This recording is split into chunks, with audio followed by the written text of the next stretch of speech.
हाय, मैं हूँ अमृता और आज मैं लेके आई हूँ Percy Jackson and Olympians the lightning thief. Movie की शुरुआत में हम समुद्र के देवता ओसाइडस को देखते हैं जो पानी से अपने इंसानी रूप में आते हैं। इसके बाद वो अपने भाई ज़्यूस से मिलने के लिए जाते हैं। ज़्यूस ओसाइडन पे काफी गुस्सा होता है। वो उनसे कहता है कि किसी ने मेरा लाइटनिंग बोल्ट, ये काफी खतरनाक वेपन चुराया है। लेकिन तभी ओसाइडस कहते हैं कि वो मैंने नहीं चुराया है। तुम्हें भी पता है कि हम एक दूसरे की शक्तियाँ और वेपन नहीं ले सकते। लेकिन तभी ज़्यूस कहता है कि हाँ, तुमने नहीं, लेकिन तुम्हारे बच्चे ने जरूर चुराया होगा। तभी ओसाइडस कहते हैं मैंने अपने बेटे को बरसों से देखा नहीं है और ना ही उसे पता है कि उसके पिता कौन है। लेकिन यहाँ पे ज़्यूस को लग रहा था ओसाइडस के बेटे ने ही लाइटनिंग बोल्ट, ये खतरनाक वेपन चुराया है। और वो ओसाइडस को धमकी देते हैं कि अगर अगले 14 दिनों में उन्होंने लाइटनिंग बोल्ट, इस वेपन को वापस से नहीं लाया तो देवताओं में युद्ध होगा और इस युद्ध में इंसान भी मारे जाएंगे। वही दूसरी तरफ हम पर्सी जैक्सन नाम के एक लड़के को देखते हैं। वो अपने दोस्त ग्रोवर के साथ स्कूल में जा रहा था। ग्रोवर बैसा के सहारे चला करता था। अब इनके स्कूल में एक नई इंग्लिश टीचर आई थी जो पर्सी को ब्लैक बोर्ड पे कुछ लाइंस पढ़ने के लिए कहती है। पर्सी को डिसलेक्सिया की बीमारी होती है जिसके कारण वो कुछ भी पढ़ नहीं पाता। अब स्कूल के बाद वो घर आने पर हम देखते हैं कि वो अपने माँ और उसके पति के साथ यानी पर्सी के सौतेले पिता के साथ रहता था। पर्सी के सौतेले पिता काफी गलत इंसान थे, हमेशा शराब पिया करते थे। पर्सी अपने माँ से कहता है कि ये इंसान सही नहीं है, हम इसके साथ क्यों रह रहे हैं। लेकिन उसकी माँ उसे समझाती है कि फिलहाल हमें यहीं पे रहना होगा। अब एक दिन स्कूल में इनके एक दूसरे टीचर जिनका नाम ब्रूनर होता है, वो पूरे क्लास को देवताओं के बारे में बता रहे होते हैं कि तभी वहाँ पर वही उनकी इंग्लिश की टीचर आती है। उसे पर्सी के साथ कुछ बात करनी थी, इसीलिए उसे एक रूम में लेकर जाती है। रूम का दरवाजा वो टीचर लॉक करती है और जब वो पीछे मुड़ के देखता है तो उसकी टीचर एक भयानक ही उड़ने वाले क्रीचर के रूप में बदल गई थी। और वो पर्सी के ऊपर हमला करने के लिए आती है और उससे कहती है कि तुमने जो लाइटनिंग बोल्ट चुराया है वो मुझे चाहिए, अगर तुमने मुझे नहीं दिया तो मैं तुम्हें खत्म कर दूंगी। लेकिन पर्सी कहता है कि उसे इसके बारे में कुछ भी नहीं पता है और वो हमला करने के लिए आगे बढ़ती है। लेकिन तभी उसका दोस्त ग्रोवर और उसके जो टीचर रहते हैं मिस्टर ब्रनर वहाँ पे आ जाते हैं और प्रोफेसर ब्रनर टीचर को बोलते हैं कि अगर तुमने पर्सी को नहीं छोड़ा तो मैं तुम पे हमला कर दूंगा। अब ये सुनते ही वो क्रीचर पर्सी को छोड़कर वहाँ से चला जाता है। तभी पर्सी बताता है कि वो कह रही थी कि मैंने कोई लाइटनिंग बोल्ट चुराया है। अब ये सुनते ही प्रोफेसर ब्रनर पर्सी के दोस्त ग्रोवर को कहते हैं कि दुश्मनों को पता चल गया है कि पर्सी कौन है, इसकी जान अब खतरे में है, इसे हमें कैंप में लेके जाना होगा। जिसके बाद प्रोफेसर पर्सी को एक पेन भी देते हैं और कहते हैं कि ये बहुत ही शक्तिशाली हथियार है, जब तुम किसी जगह पे अटक जाओगे तब इसका इस्तेमाल करना। पर्सी यहाँ पे काफी कंफ्यूज था, कुछ भी समझ नहीं आ रहा था। लेकिन इसके बाद पर्सी ग्रोवर के साथ उसके घर चला जाता है। थोड़े समय के बाद घर पहुंचते हैं और ग्रोवर पर्सी की मॉम को बताता है कि हमें अब यहाँ से निकलना होगा। ये सुनते ही पर्सी की माँ भी समझ जाती है और ये तीनों गाड़ी में वहाँ से निकल पड़ते हैं। पर्सी अपने मॉम से पूछता है कि हो क्या रहा है, हम कहाँ जा रहे हैं। तो वो बताती है कि हम एक कैंप जा रहे हैं जहाँ पे तुम जैसे खास बच्चे रहते हैं। आगे वो उसके पिता के बारे में बताने ही वाली होती है कि तभी अचानक से गाड़ी के सामने के एक भैंस की तरह जानवर आके गिर जाता है, जिसके कारण इनकी गाड़ी पलट जाती है और सामने ही एक बहुत बड़ा जानवर उनकी तरफ भागते हुए आता है। अभी तीनों भी गाड़ी में फंस गए थे। लेकिन तभी अचानक से ग्रोवर अपनी पैंट उतारने लगता है और हम देखते हैं ग्रोवर का शरीर आधा जानवरों की तरह होता है और वो अपने पैरों से दरवाजे पे जोर से लात मारता है और इसी तरह तीनों भी गाड़ी से बाहर निकलते हैं। तीनों भी अब जंगल की तरफ भागने लगते हैं और भागते हुए सामने कैंप का गेट आता है जिसमें पर्सी और उसका दोस्त ग्रोवर अंदर चले जाते हैं। लेकिन पर्सी की माँ अंदर नहीं आ सकती थी क्योंकि वो एक इंसान थी। लेकिन तभी वो जानवर वहाँ पे पहुँच जाता है और पर्सी की माँ को उठा लेता है, जिसके साथ एक तेज रोशनी से उसकी माँ गायब हो जाती है। अपने माँ को ऐसा जाते देख पर्सी को काफी गुस्सा आता है और वो गेट से बाहर आता है और प्रोफेसर ने जो पेन दिया था उसे दबाता है, जिसके बाद वो पेन एक तलवार में बदल जाती है और उस तलवार से पर्सी उस जानवर पर हमला करता है। वो जानवर पर्सी को टक्कर मारने के लिए आता है। लेकिन तभी अचानक से पर्सी हट जाता है और जानवर का सींग टूट जाता है। पर्सी फिर उसी सींग से जानवर को मार देता है, लेकिन उसमें वो भी जख्मी हुआ था इसलिए वो बेहोश हो जाता है। अब यहाँ पे पर्सी को 3 दिन के बाद होश आता है। पर्सी काफी दुखी होता है कि उसकी माँ चली गई है, लेकिन तभी उसका दोस्त ग्रोवर उससे माफी मांगता है और कहता है कि मैं भी तुम्हारी माँ को बचा नहीं पाया क्योंकि मेरी भी शक्तियाँ पूरी तरीके से मेरे पास नहीं है। पर्सी कैंप के बाहर आता है और देखता है काफी सारे लोग यहाँ पे प्रैक्टिस कर रहे होते हैं। ग्रोवर उसे बताता है ये कैंप दरअसल हाफ ब्लड लोगों के लिए है, यानी कि ऐसे इंसान जो आधे इंसान और आधे देवता है। आगे वो बताता है कि देवता कई बार इंसानों का रूप लेकर धरती पर आते हैं और जो उनकी संतान होती है उन्हें हाफ ब्लड कहा जाता है। पर्सी भी हाफ ब्लड है और उसके पिता ओसाइडस है, समुंदर के देवता। पर्सी कहता है लेकिन मैं देवता नहीं हूँ, मेरे पास कोई भी शक्ति नहीं है। लेकिन तभी ग्रोवर कहता है कि जो तुम्हें डिसलेक्सिया ये बीमारी है, ये बीमारी नहीं बल्कि एक शक्ति है, क्योंकि वो लेटर्स उड़कर अपने आप आगे पीछे हो जाते हैं क्योंकि तुम ग्रीक की पुरानी शैली पढ़ सकते हो और इस शैली के हिसाब से वर्ड्स अपने आप ही आगे पीछे हो जाते हैं। ये एक पावर ही है।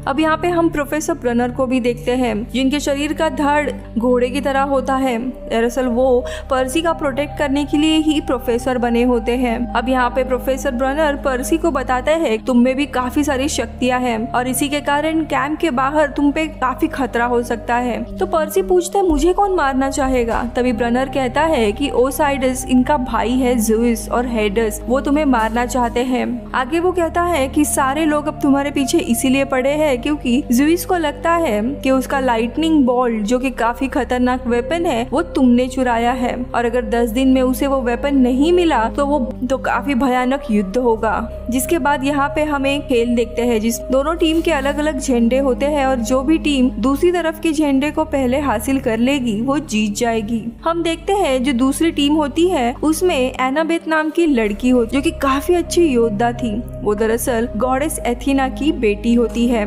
अब यहाँ पे खेल शुरू होता है और जब पर्सी झंडे के पास पहुंच जाता है तो वहाँ पे एनाबेथ आ जाती है और इन दोनों के बीच में काफी तलवारबाजी होती है जिस लड़ाई में एनाबेथ पर्सी को बुरी तरीके से हरा देती है। पर्सी यहाँ पे बेहोश हो रहा था लेकिन तभी उसके कानों में उसके पिता की आवाज आने लगती है जो उसे कहती है कि पानी के पास जाओ। अब पर्सी पानी के यहाँ जाके पानी को छूता है जिसके कारण उसके सारे जख्म एक एक करके अचानक से ठीक हो जाते हैं और उसके अंदर अजीब सी शक्ति भी आ जाती है और वो एनाबेथ को एक ही झटके में हरा देता है और उनका झंडा हासिल करके अपने टीम को जिता देता है और इसी के साथ एनाबेथ और उसकी दोस्ती होती है। अब उसी रात में वहाँ पे एक क्रीचर आता है जिसके शरीर में काफी आग लगी थी। ये दरअसल ओसाइडस के भाई हेडेस होता है और वो कहता है कि पर्सी मुझे वो लाइटनिंग बोल्ट दो जिसके बदले में मैं तुम्हारी माँ को वापस लेके आऊंगा। लेकिन पर्सी सामने आकर कहता है कि मेरी माँ तो मर चुकी है। लेकिन तभी हेडेस कहता है तुम्हारी माँ दरअसल जिंदा है और मेरे साथ वो पाताल में है और वो पर्सी को उसकी माँ की एक झलक दिखाता है।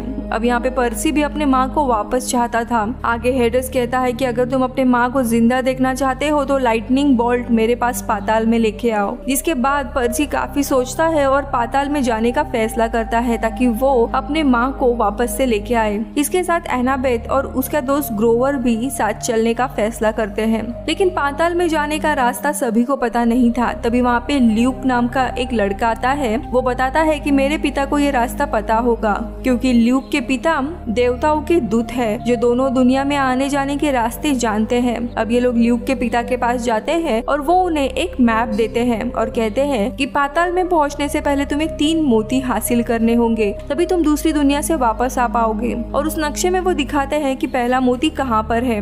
जब ये लोग पहला मोती हासिल करेंगे तभी इस नक्शे में दूसरा मोती कहाँ है उसका रास्ता अपने आप दिखने लगेगा। जिसके साथ साथ वो पर्सी को ढाल भी देते हैं सफर के लिए। अब ये तीनों भी अपना सफर शुरू करते हैं और कुछ समय के बाद वहाँ पहुँच जाते हैं जहाँ पे पहला मोती मिलेगा। लेकिन वे लोग देखते हैं कि वहाँ पे काफी सारे पत्थर के पुतले होते हैं और वहाँ पे उन्हें कुछ सोने के सिक्के भी मिलते हैं। अब ये तीनों भी मोती को ढूंढने के लिए अलग अलग दिशा में जाते हैं। वही दूसरी तरफ एनाबेथ एक औरत से मिलती है जो काफी डरी हुई थी और वो कहती है कि एक औरत ने मेरे पति को पुतला बना दिया है। और तभी वहाँ पे मेड्यूसा आती है। दरअसल जो भी इसकी आंखों में देखता था वो वो पत्थर का बन जाता था और ये बात एनाबेथ को पता होती है, इसीलिए वो अपनी आंखें बंद कर देती है। अब वो इन दोनों को भी मेड्यूसा के बारे में बताती है और कहती है कि इसकी परछाई के साथ हमें लड़ना होगा। अब मेड्यूसा पर्सी के पीछे उसे मारने के लिए लग जाती है।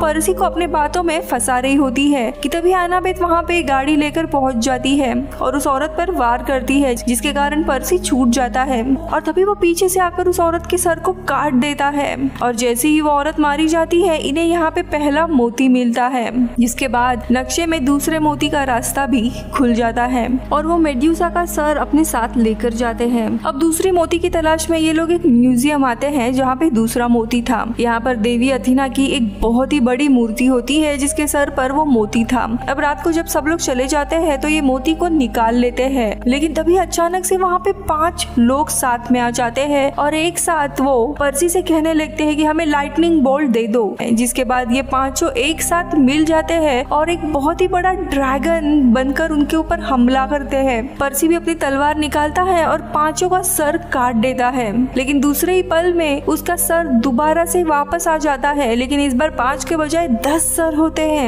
और तभी वो ड्रैगन अपने मुंह से आग निकाल कर इन्हें भस्म करने ही वाला होता है कि तभी ग्रोवर मेड्यूसा के सर को ड्रैगन के सामने करता है, जिसे ड्रैगन देख लेता है, जिसके कारण वो पत्थर का बन जाता है और इसी तरह ये लोग उससे जीत जाते हैं। अब दूसरा मोती मिलने के कारण नक्शे में तीसरे मोती का रास्ता भी खुल जाता है, जो कि एक कसिनो था। अब वहाँ पे आते ही एक लड़की इन्हें एक फूल खाने के लिए देती है जो बहुत ही अच्छा होता है, लेकिन उसे खाने के बाद उन्हें कुछ अजीब ही सा फील होने लगता है और कसिनो में काफी मस्ती करने लगते हैं और काफी समय तक यहाँ पे मस्ती कर रहे होते हैं। लेकिन तभी पर्सी को उसके कान में वापस से अपने पिता की आवाज सुनाई देती है जो कहती है कि पर्सी उस फूल को मत खाओ, ये तुम्हारे सेंसेस को बर्बाद कर रहा है, अगर तुम ये खाते रहे तुम हमेशा के लिए यहाँ पे फंस जाओगे। इस आवाज के कारण पर्सी होश में आता है और जब लड़कियां वापस से उसे फूल खाने के लिए देती है तो वो मना कर देता है। धीरे धीरे वो अपने पूरे होश में आ जाता है और वहाँ पे उसे तीसरा मोती भी मिल जाता है,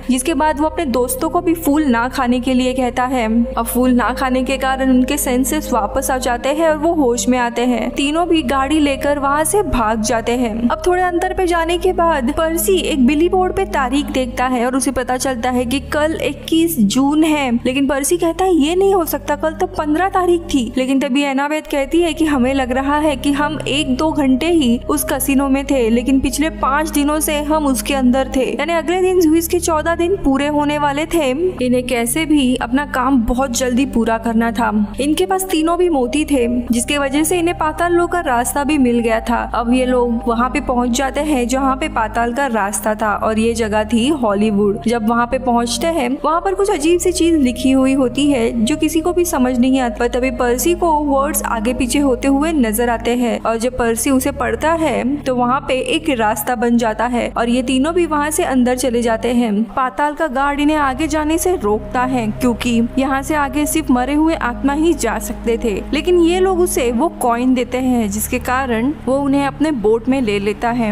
अब वो पर्चा इन्हें हेडिस के महल पर छोड़ देती है और ये लोग जब आगे बढ़ते हैं तभी इन्हें मारने के लिए 2 काफी खतरनाक हाउंड इनके तरफ बढ़ते हैं और तभी वहाँ पर एक औरत आती है जो कि हेडिस की पत्नी होती है। इससे हेडिस ने जबरदस्ती से शादी कर ली थी और वो हेडिस को बिल्कुल भी पसंद नहीं किया करती थी और वो इन्हीं जानवरों को रोक देती है और इन तीनों को हेडिस के पास लेकर जाती है। अब यहाँ पे हेडिस पर्सी को देख उसे कहता है कि तुम अपने पिता जैसे ही दिखते हो, तुम काफी बहादुर भी हो। दरअसल मैं श्रापित हूँ और यहाँ पाताल में फंस गया हूँ, मुझे यहाँ से निकलना है, जिसके लिए मैं लाइटनिंग बोल्ट चाहता था जो पाने के बाद मैं अपने दोनों भाई यानी ओसाइडस और जुइस को हरा दूंगा। लेकिन पर्सी कहता है कि मुझे बस मेरी माँ चाहिए। लेकिन ये सुनते ही हेडिस काफी गुस्सा हो जाता है और कहता है कि मुझे बस वो वेपन चाहिए और अगर तुम अपनी माँ को जिंदा देखना चाहते हो तो वो लेकर आओ। और वो पर्सी के माँ को वहाँ पे मारने के लिए प्रकट करता है, लेकिन पर्सी अपनी ढाल फेंक कर माँ को बचाता है। लेकिन तभी हेडिस की नजर उसके ढाल पर जाती है जिसमें कुछ चमक रहा होता है और तभी पता चलता है कि उसके ढाल में ही लाइटनिंग बोल्ट है। अब हेडिस खुश हो जाता है और वो बोल्ट निकाल लेता है।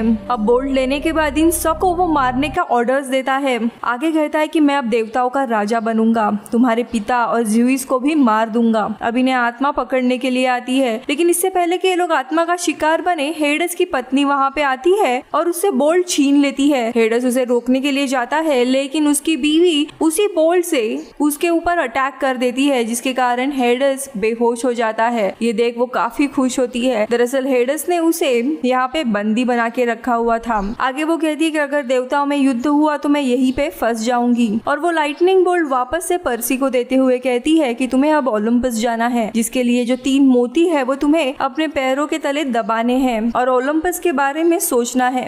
लेकिन इनके पास सिर्फ 3 ही मोती रहते हैं और इसी कारण से ग्रोवर यहीं पे रहने का फैसला करता है और पर्सी अपने माँ को साथ लेके चलता है। जिसके बाद ये लोग मोती को अपने पैरों तले दबाकर ओलंपस के बारे में सोचते हैं और एक बिल्डिंग के छत पर पहुंच जाते हैं। उसके ऊपर ओलंपस जाने का रास्ता होता है। अब 12 बजने में कुछ ही समय बचा था और जब ये लोग ओलंपस के दरवाजे की तरफ बढ़ रहे होते हैं तभी वहाँ पे ल्यूक आता है और यहाँ पे हमें पता चलता है कि लाइटनिंग बोल्ट दरअसल उसी ने चुराया था और उसी ने जानबूझकर उस बोल्ट को उस ढाल में छुपा दिया था ताकि वो हेडस को मिल जाए। वो इन्हें जिंदा देखकर काफी हैरान था। दरअसल ल्यूक देवताओं के ऊपर नाराज होता है और इसीलिए वो देवताओं में युद्ध करके एक दूसरे को खत्म करवाना चाहता था। लेकिन पर्सी कहता है मुझे ये बोल्ट ज़ूइस को वापस देना है। लेकिन तभी ल्यूक उसके ऊपर हमला करता है और दोनों के बीच में काफी लड़ाई शुरू होती है और ल्यूक पर्सी से बोल्ट छीन लेता है। पर तभी पर्सी पानी की ताकत से उसके ऊपर वार करता है और ल्यूक से बोल्ट वापस ले लेता है।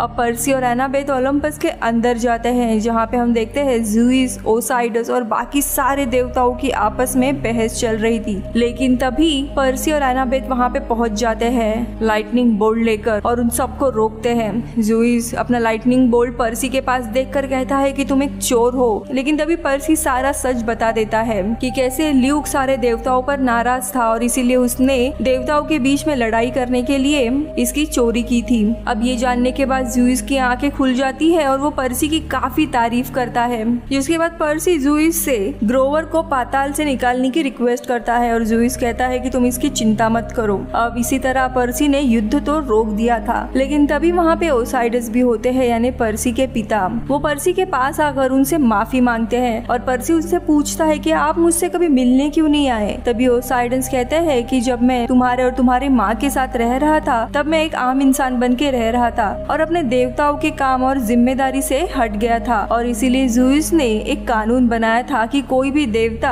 अब अपने बच्चों से कभी भी नहीं मिलेंगे और इसी कारण से मैं तुमसे मिलने नहीं आ पाया। पर मेरी हमेशा तुम पर नजर रही थी और मैं हमेशा अपने लोगों को भेजकर तुम्हारी रक्षा करवाता था और तुम जब भी संकट में रहोगे तब तुम मेरी आवाज जरूर सुनोगे। इसके बाद पर्सी इसके बाद उनसे अलविदा कहकर अपने कैंप में वापस चला आता है। अब कैंप के अंदर जाने से पहले वो अपने माँ से वादा लेता है कि तुम वापस से उस आदमी के पास नहीं जाओगी और इसी तरह वो अपने माँ को भी गुड बाय कहता है। पर्सी वापस से कैंप में आता है जहाँ पे ग्रोवर पहले से ही था, जिसे ज़ूइस ने पाताल लोक से निकाल लिया था और इसी तरह ये मूवी यहीं पे खत्म होती है। Bye bye.